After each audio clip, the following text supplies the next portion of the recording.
Hola, el día de hoy vamos a comentar acerca de un libro llamado El arte de hablar en público de Alberto Sagastume, entonces prepárense. Si bien es cierto todos los capítulos de un libro son importantes, también es cierto que algunos resaltan más que otros, y este es el caso de este libro.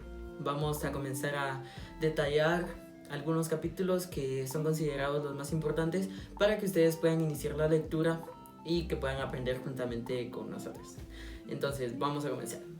Vamos a comenzar con el capítulo número 2, que se titula Lenguaje corporal. Si bien es cierto, nosotros al expresarnos hacemos uso del lenguaje oral, también es cierto que al momento de comunicarnos con las demás personas también hacemos uso del lenguaje corporal. Aristóteles decía que el rey de los sentidos era la vista. Porque muchísimo antes de que las personas comiencen a hablar, nosotros ya tenemos una idea de cómo la persona se va a desarrollar a medida que va hablando, porque nosotros la vemos, entonces nosotros podemos hacernos una figura más o menos en nuestra mente de qué es lo que la persona va a decir, cómo lo va a decir y por qué lo va a decir. ¿Sí? El lenguaje corporal dice muchísimo más que unas palabras. Cuando estamos frente a un público, no estamos solos. Siempre las personas están esperando algo de nosotros y el único puente que hay entre el público y nosotros, si bien es cierto, es la palabra, pero también es el respeto y la dignidad que nosotros tenemos que mantener no solo a nosotros mismos, sino a las demás personas. Las demás personas deben saber que son parte de nuestra oratoria, que están siendo parte del tema que estamos desarrollando y que ellos mismos se sientan atraídos por el tema que nosotros estamos desarrollando. Entonces, la comunicación no verbal es el camino y las palabras son nuestros pasos, ¿sí? Entonces nosotros podemos expresar muchísimo también a través de nuestro lenguaje corporal.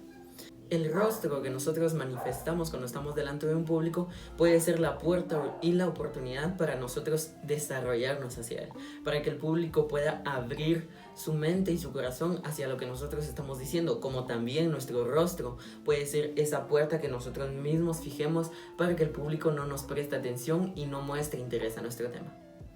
Y algo muy importante es que nosotros recordemos que la naturaleza nos ha dado 2 oídos y solo una boca, lo que significa que es muchísimo más importante aprender a oír que decir muchas palabras. Y vamos a comenzar con el tema de las manos. Las manos son los pájaros que van directamente volando hacia el público. Es muy importante que nosotros al momento de hablar utilicemos las 2 manos. Que en la medida de lo posible nosotros no solo utilicemos una mano para referirnos al público, sino que estemos en constante movimiento y jugando con las 2. Caso contrario sería claro de que alguien esté dando un tema y que tenga un micrófono, por ejemplo. Siempre va a tener ocupada una mano, pero en la medida de lo posible la otra siempre va a estar libre. Entonces vamos a jugar con esta mano, ir cambiando de mano el micrófono y cambiar la mano que nosotros estamos utilizando también. Pero en la medida de lo posible siempre usar las 2 manos. Dice el autor del libro que muchas veces nosotros podemos mandar con nuestras manos no un mensaje al cerebro, sino un mensaje al corazón de nuestro público. Bueno, ahora vamos a hablar un poco acerca del sentido de la vista. Si bien es cierto, muchas personas consideran que cuando estamos hablando a un público lo mejor que podemos hacer es no ver al público directamente, sino enfocarnos en algún punto en el que no veamos el rostro de nadie. También es cierto que si lo hacemos, si nosotros miramos a nuestro público, nosotros tenemos o podríamos tener una seguridad muchísimo más grande. Nosotros podríamos entender cuál está siendo la actitud que nuestro público está tomando y nosotros podríamos mejorar muchísimo más nuestra oratoria. Entonces sí, nosotros tenemos que ver al público. Ahora, vamos a hablar un poco acerca de la apariencia física. Si bien es cierto, una persona puede decir muchísimas palabras, puede ser muy buen orador, también es cierto que nuestra vestimenta tiene que ir acorde a cada ocasión en la que nosotros hablamos. No es lo mismo que nosotros leamos un discurso motivacional a los jóvenes que estar frente a un público muchísimo más maduro que ya tiene muchísimos años más de experiencia. La ocasión es diferente y con esto viene el vestuario. Nuestro vestuario siempre tiene que estar adecuado al tipo de personas a las que nos vamos a dirigir, porque a través de esto nosotros mandamos un mensaje también a las personas. Las personas podrían catalogarnos qué tan buen profesional somos dependiendo de nuestra vestimenta. Entonces sí, es muy importante que las personas puedan vestirse adecuadamente al momento de dar un tema, dependiendo de la ocasión que corresponda. El movimiento corporal. Si bien es cierto, no es lo mismo hablar con una persona que esté totalmente recostada en una pared, pues esto no nos da ningún tipo de confianza y nos demuestra un desinterés. Tampoco es lo mismo que una persona al momento que está al frente hablándole a un público esté con las manos en los bolsillos, esté con las manos cruzadas. Esto nos demuestra que realmente no tiene interés el orador en dar su tema. Ahora, el cerebro y el habla. Si queremos dar algunos datos científicos, podemos decir que sí, evidentemente ya hemos dejado la teoría atrás de que usamos solo una parte del cerebro y ahora sabemos que usamos todo nuestro cerebro. Y si bien es cierto, el cerebro solo representa el 2% de nuestro peso corporal total, también es cierto que en nuestro cerebro hay células llamadas neuronas, que son las encargadas de la comunicación intercerebral. El arte de ir hablando en público no es algo que aprendamos de la noche a la mañana. Es algo que conlleva nuestras experiencias a medida que vamos aprendiendo y que vamos practicando cada vez más. Y este mismo aprendizaje cada vez se va modificando dependiendo del tipo de actividades en el que hemos participado y de la experiencia que de esas actividades hemos ganado. Ahora pasamos al capítulo 3, que es la palabra. Nosotros somos el único animal que tiene la capacidad de hablar. Si bien alguien podría ofenderse y decir, no, yo no soy ningún animal, nosotros estamos catalogados en este reino, ¿sí? En el reino animal. Entonces dice que nosotros somos esa parte de este reino que está más desarrollada. Porque nosotros tenemos algo que los demás seres vivos no tienen, y es la palabra. Nosotros podemos dar a conocer lo que pensamos, lo que estamos sintiendo a través del uso de la palabra. Y eso es increíble. Ahora, la verdad que hay en nuestro discurso. Si bien es cierto, nosotros disfrutamos muchísimo que alguien nos diga la verdad, nuestro público también disfruta esto. Dice que la verdad nos hará libres. Y entonces, si un orador no conoce de un tema, es recomendable que mejor no diga nada, a que esté inventando cosas. Entonces, nosotros tenemos que dar a conocer lo que nosotros sabemos, la experiencia y los conocimientos que hemos ido adquiriendo con nuestro recorrido en esta vida. Y a medida que nosotros nos vamos preparando, pues el público se da cuenta totalmente cuando nosotros no estamos siendo honestos. Por ejemplo, cuando le hacemos una pregunta a un orador y rápidamente voltea a ver al cielo y se queda pensando un momento y sus manos están así, como que jugando, se pone nervioso, definitivamente nosotros sabemos que no está siendo honesto y la respuesta que nos vaya a dar no la vamos a creer. Ahora, el capítulo 6 nos hace referencia acerca de cómo mantener la atención de un público. Y una herramienta muy importante, y por eso es importante el sentido de la vista, es que nosotros prestemos atención al tipo de actitud, al tipo de miradas, al tipo de conducta que nuestro público está teniendo. Si nosotros vemos que las personas nos están viendo atentamente, es porque nos están prestando atención, es porque nuestro discurso les está llegando y ellos lo están recibiendo correctamente. Pero ¿qué pasa si nosotros estamos hablando? Si nosotros nos estamos esforzando, estamos dando a conocer todo lo que sabemos y las personas están utilizando su celular. Si las personas están hablando entre sí. O si las personas están viendo a otro lado. O quizás se han parado, algunas se han ido. Es porque no nos están demostrando interés. Y es en ese momento en el que nosotros tenemos que cambiar nuestra técnica al momento de que estamos hablando. El capítulo 8 habla acerca del discurso y el tiempo, o el tiempo y el discurso. Básicamente nosotros tenemos que ser conscientes de que las personas, por muy buen orador que seamos, por todo el conocimiento que nosotros tengamos, tiene un límite de atención.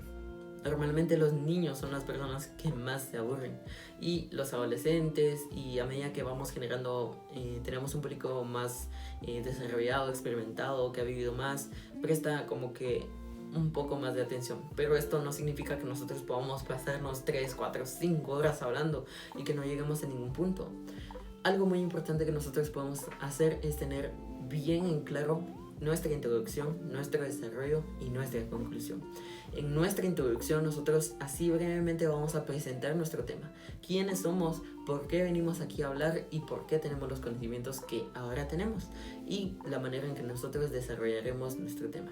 En el desarrollo evidentemente tiene que ir todo el contexto, toda nuestra información que hemos recopilado y que hemos comprimido y que queremos darla a conocer a nuestro público.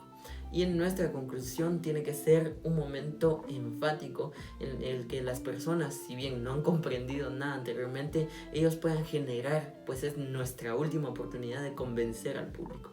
Pues es una pequeña conclusión, es una pequeña parte, una pequeña frase que nosotros podamos decir que logre impactar a las personas. Pues aquí en la conclusión es traer toda la información que tenemos y convertirla en palabras, en simples oraciones en las que podamos convencer a nuestro público. Entonces tenemos que tener muy en claro estas 3 etapas de nuestro discurso. El capítulo 9 habla acerca de los métodos para iniciar un discurso. Algo muy importante es que nosotros tengamos esa empatía. Si hablamos con estudiantes, que nosotros seamos estudiantes. Si hablamos con profesores, que nosotros seamos profesores. Si nosotros hablamos con padres, que nosotros nos pongamos en el lugar de los padres. Siempre el orador tiene que ponerse en el lugar del oyente. Y solo entonces se dará cuenta de cómo quiere recibir un mensaje y qué tan atractivo está siendo el mensaje. El capítulo 10 habla acerca de los métodos para finalizar un discurso. Este es el momento en el que todo lo que hemos dicho se resume y se concatena de una manera tan mágica y entrelazada que debe ser tan crucial y debe ser tan eficaz para que nuestro público pueda creernos. Aquí esta es nuestra última oportunidad que tenemos para que nuestro público demuestre interés y para que en el público pueda generar esa expectativa y pueda tener los conocimientos que nosotros queremos compartir. Y no solo eso, sino que ellos mismos puedan querer tener más información y puedan en ellos generar también el deseo de querer investigar más acerca del tema que estamos dando. Y finalmente vamos a ver el capítulo 11 que trata sobre las preguntas y las respuestas. Muchas veces las personas preguntan por querer confundir al orador, porque pretenden hacerlo quedar mal, pretender que el orador no se ha preparado y que no tiene los conocimientos que deberían del tema. Y esta es una oportunidad que nosotros tenemos para cambiar todo eso y para demostrar nuestros conocimientos. Si bien es cierto, no sabemos en sí todo lo que deberíamos saber de un tema, no tenemos los conocimientos exactos porque siempre seguimos aprendiendo, también es cierto que nosotros podemos influir mucho en el tipo de respuesta que nosotros podemos dar y cambiar este tipo de situaciones a nuestro favor. Se recomiendan que las preguntas siempre sean al final, pues de otra manera solo lograremos hacer que el orador se confunda y desconcentrarlo. Quizás el orador esté tan concentrado en su discurso que si no está acostumbrado a recibir preguntas y que lo interrumpan, se va a desconcentrar. Y esa es la importancia de tener también nosotros esa preparación adecuada. Estar en todo momento concentrados y estar preparados para recibir las preguntas. Pero sí, al final del discurso nosotros podemos recibir preguntas y poder contestarlas. Poder cambiar esos escenarios en donde quizás las preguntas sean para hacernos ver mal, pero cambiarlos para que nosotros quedemos bien y la persona mal. Y básicamente estos capítulos son los más importantes que hay en nuestro libro. Sí, evidentemente es un libro que tiene mucho conocimiento, que trae muchas anécdotas, que trae muchos ejemplos, y a la medida que lo vamos leyendo nosotros podemos sentirnos como que estamos hablando con el escritor, y eso es lo más increíble. Y es lo que nosotros tenemos que poner en práctica. Esa empatía que tiene que haber en nosotros de escucharnos a nosotros mismos, de creernos nosotros mismos. Si nosotros no creemos lo que estamos diciendo, tampoco lograremos que alguien más nos crea. Si nosotros no sentimos lo que estamos diciendo, no lograremos que alguien más sienta lo que nosotros estamos diciendo. Y aquí en este libro es algo que se ve muy reflejado. Entonces les recomiendo que ustedes lean este libro, que lean todos los capítulos de este libro, porque realmente cuando uno comienza lo acaba muy rápido. Pero es un libro que nos trae muchísimas herramientas que nosotros podemos aplicar. Y estoy seguro de que si las vamos practicando, cada vez seremos mejores oradores y convenceremos a nuestro público de lo que estamos diciendo. Que este video te haya gustado y nos vemos en la próxima.